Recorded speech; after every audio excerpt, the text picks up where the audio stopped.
Mastering privacy controls. Sensitive data hides in plain sight, and our employees are clueless about what to protect. What steps do we take to define and identify sensitive data within our organization, and how do we ensure that our employees understand what constitutes sensitive information that requires special handling and protection? Defining and identifying sensitive data within an organization is a critical step in maintaining the confidentiality, integrity, and availability of that data.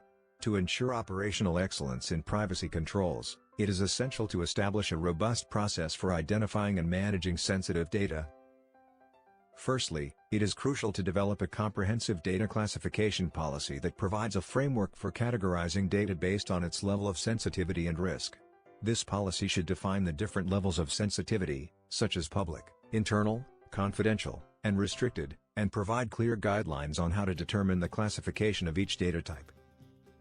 The next step is to conduct a thorough data discovery exercise to identify all data assets across the organization, including structured and unstructured data, and determine their classification levels.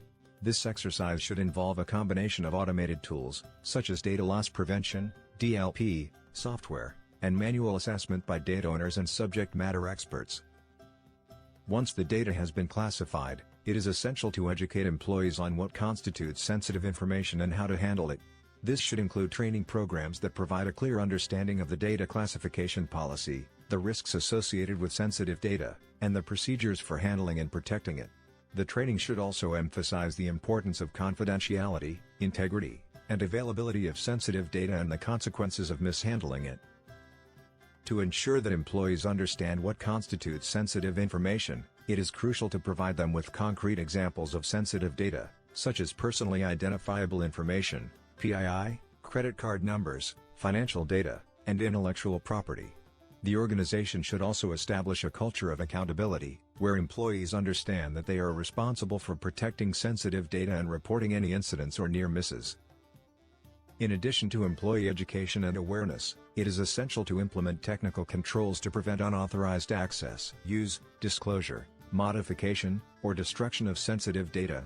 This includes access controls, such as multi-factor authentication, role-based access control, and segregation of duties, as well as encryption, secure storage, and transmission protocols.